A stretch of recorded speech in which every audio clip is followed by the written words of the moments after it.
Nós estamos no mês de maio do ano de 2021 e o Brasil ainda ocupa a segunda posição mundial em número de mortes de Covid-19 por cada 100 mil habitantes.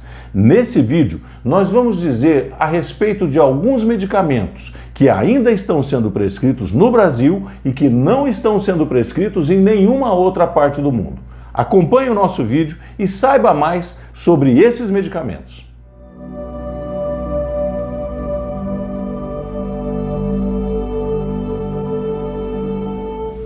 Eu gostaria nesse momento de agradecer a você que fez a inscrição aqui no canal Centro de Cardiologia e pedir para que, se você ainda não fez a inscrição, faça agora, ative o sininho para receber a notificação de todos os nossos conteúdos e, se você assistir o vídeo até o final e gostar do conteúdo, deixe o seu like, isso é bastante importante para nós. Você que nos acompanha aqui no canal Centro de Cardiologia sabe que muitas vezes nós focamos o tratamento do Covid-19. Aqui no card mesmo temos um vídeo falando a respeito dos anticorpos monoclonais, que são a grande promessa para o tratamento do Covid-19. E hoje nós vamos voltar a esse tema porque está acontecendo algo que não poderia acontecer mais nos dias atuais aqui no Brasil. Eu vou dar um exemplo para vocês. Hoje mesmo, eu atendi no meu consultório uma paciente de 40 anos de idade e ela me disse que tinha tido o Covid-19 confirmado no dia 17 de março. E eu perguntei para ela, mas como é que você fez esse diagnóstico do Covid-19? E ela me disse assim, olha, eu fiz com aquele exame que o resultado fica pronto 2 horas depois. Esse é o primeiro erro. As pessoas não podem fazer o teste rápido para o diagnóstico do Covid. O diagnóstico do Covid, como vocês também já acompanharam aqui, e aqui no card está o vídeo que nós falamos disso, o diagnóstico ele só é feito com precisão por 2 tipos de critério: o clínico epidemiológico ou o exame de laboratório, que é a determinação do PCR em tempo real, que é o exame do cotonete que se faz no nariz e o resultado não sai no mesmo dia. Esse resultado, ele precisa, para reagir e provar o resultado, ele só pode ser apurado algum tempo depois, geralmente 2 dias após ter sido feito. Dessa maneira é como a gente faz o diagnóstico do Covid, senão o diagnóstico não é real. Esse diagnóstico ele pode ser falso, até porque esses resultados dos exames chamados de teste rápido, eles são muito passíveis de erro. Ou nós fazemos o diagnóstico do Covid-19 através dos critérios clínico-epidemiológicos. Então, se a pessoa tem tosse, febre e falta de ar, eu não preciso de nenhum exame para dizer essa pessoa está com Covid-19. O grande problema que vem daí, os médicos começam a instituir tratamentos assim, como se fosse uma receita de bolo para todo mundo ser igual. E isso não pode mais acontecer. Nós já estamos em 2 anos da pandemia e os médicos e as entidades médicas e todos aqueles que ainda tentam padronizar um tratamento têm pecado muito em relação a isso. A primeira coisa que nós precisamos saber é se o paciente fez o diagnóstico corretamente. Já é suficiente para eu determinar, para eu fazer o diagnóstico do Covid. E, se por acaso eu ainda tenho um exame de imagem, uma tomografia, isso então fica completamente indiscutível. A pessoa está com Covid-19. Essa paciente que me procurou no consultório hoje, ela foi ao médico no dia que ela começou a se sentir mal.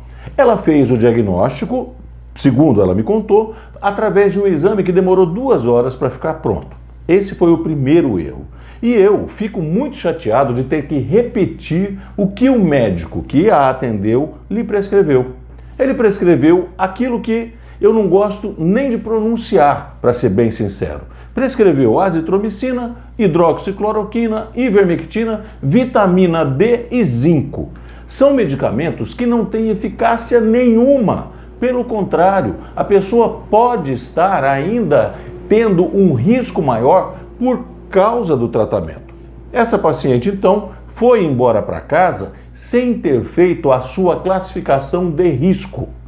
Esse é o grande ponto divisor de águas para o tratamento.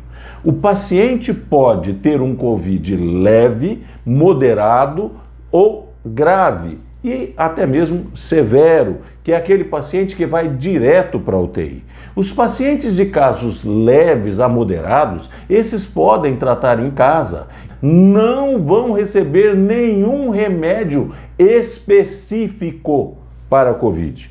Quem vai receber um remédio específico para a COVID, que são os anticorpos monoclonais ou alguns outros antirretrovirais ou até mesmo o corticoide, esses pacientes precisam estar internados.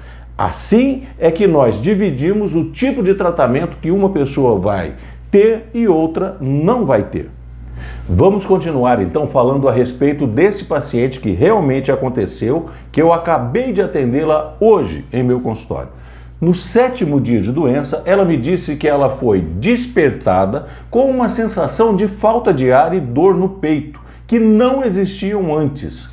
E junto veio febre, que eu também não tinha tido antes. Ora, o que o médico deve interpretar com relação a esse tipo de sintoma? Se ela teve febre, dor no peito e falta de ar, a primeira coisa que o médico deve suspeitar é de um quadro infeccioso associado ao COVID, porque no 7º dia o COVID já não é o responsável pelo aparecimento da febre, é alguma infecção que está acontecendo naquele momento. E existe também a possibilidade dessa paciente estar desenvolvendo um outro quadro, que também é bastante descrito no Covid-19. Mas notem que eu não vou nem entrar nesse mérito porque ela estava com febre. E a febre não é sinal desse outro quadro que eu vou apenas citar, que são os fenômenos tromboembólicos. Os fenômenos tromboembólicos geralmente não vêm associados com febre. Então ela provavelmente teve um episódio infeccioso bacteriano sobreposto ao Covid-19. E esse precisava ser atacado de uma forma diferente daquela que ela estava tendo, que era o uso de todos aqueles remédios que eu já citei, que eu não gosto nem de repetir, e além do mais, o uso profilático de um antibiótico chamado azitromicina, que não deve ser prescrito também por ninguém. Eu não sei, eu não tenho a resposta do porquê os meus colegas médicos ainda insistem nisso. Notem, o Brasil tem números que nos colocam na 2ª posição mundial em números de mortes por cada 100 mil habitantes. Alguma coisa está errada. Se os médicos que prescrevem esse remédio, esse kit, logo no início estivessem certos, o número de mortes não seria tão alto. É simples assim. Então, se por acaso estão insistindo em remédios que dão errado, isso é porque ou é falta de informação ou é colocar propositalmente a vida do paciente em risco. E você? Você também já teve Covid? Você foi ao médico e eles prescreveram esse tipo de remédio para você? O que você achou? Você deveria tomar? Você não deveria? Você conhece esses remédios que eu estou citando aqui agora? Comente aqui embaixo, nós vamos ter o maior prazer em responder todas essas suas dúvidas. E infelizmente, existem modas com relação ao tratamento de Covid. Coisas absurdas, como o tal do kit, que nós citamos aqui no início do vídeo, e uma outra moda que está, inclusive, pegando, que é o uso do anticoagulante e também o uso da colchicina. O anticoagulante é um medicamento que deve ser utilizado sim, porém não para pacientes que não estão internados. Os pacientes que devem receber anticoagulante, eles precisam passar por um questionário, e esse questionário vai determinar se o uso do coagulante será benéfico ou não. Notem que nós aqui no canal também já citamos que existem várias complicações do Covid que ocorrem por sangramento, até mesmo facilitado pelo uso desse anticoagulante. Os anticoagulantes, quando bem prescritos, eles podem sim diminuir eventos chamados tromboembólicos, derrame, tromboembolismo pulmonar, trombose de membros inferiores, tromboembolia venosa, mas eles não podem ser indistintamente prescritos. Aquela paciente que eu disse, ela recebeu por 20 dias o uso de um anticoagulante sem nenhuma indicação. Outro medicamento da moda é a colchicina.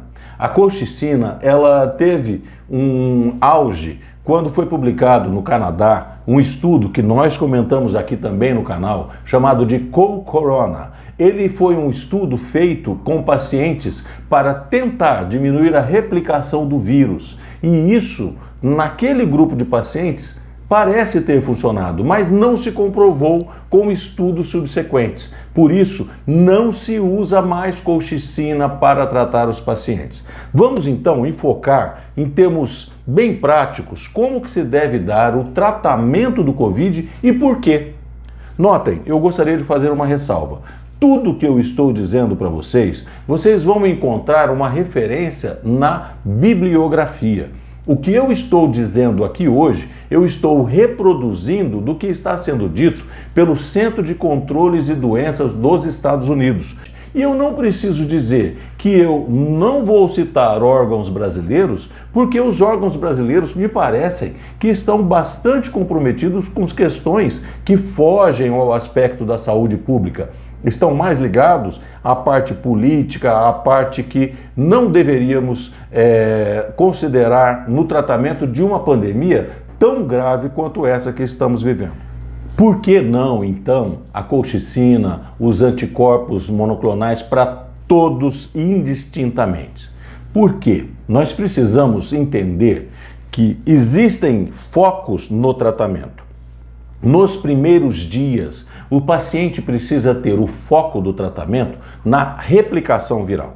Esses pacientes que vão receber os anticorpos monoclonais, eles têm que receber em um determinado prazo, desde que eles estejam internados. E por que internados? Porque aqueles pacientes que estão na forma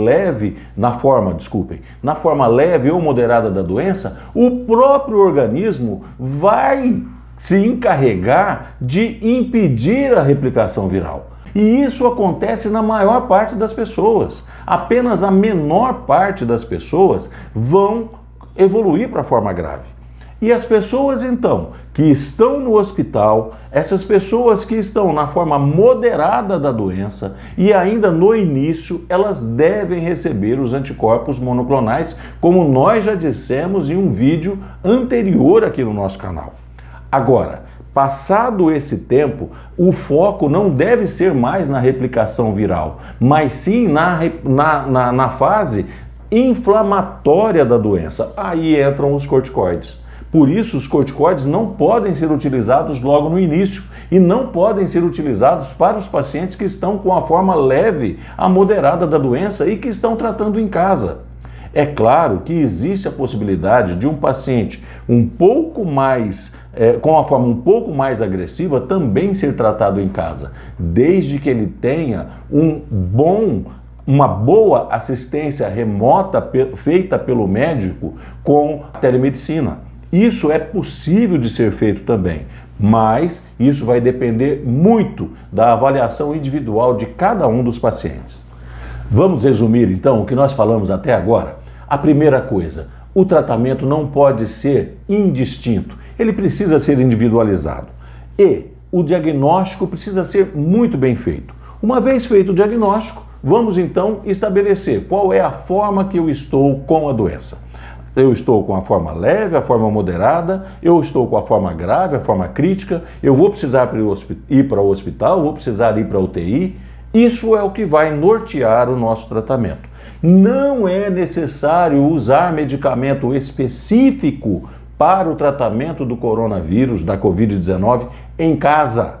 As formas leve a moderada que estão sendo tratadas em casa não precisam tomar anticoagulante, não precisam e não devem tomar colchicina, não precisam tomar os antirretrovirais, os anticorpos monoclonais. Esses medicamentos são reservados para as formas graves a moderadas e críticas de pacientes que estão no hospital. Isso também vale para os anticoagulantes. E anticoagulante por um espaço de 10 dias, 20 dias, não serve para nada. Esse é, então, o recado que nós temos para hoje. Eu espero que vocês tenham gostado desse vídeo. Façam uso dos comentários, comentem, peçam novas informações. Nós temos um enorme prazer em responder todos os seus comentários. E, mais uma vez eu peço, se você ainda não se inscreveu, inscreva-se agora. Conte para o seu amigo que existe um vídeo, existe um canal no YouTube que enfoca a Covid-19 de uma forma que não é comprometida. O único compromisso que nós temos é com a ciência. Esse é o objetivo do nosso canal, que enfoca sempre um tema de medicina baseada em evidência. Até quarta-feira que vem com mais um novo vídeo.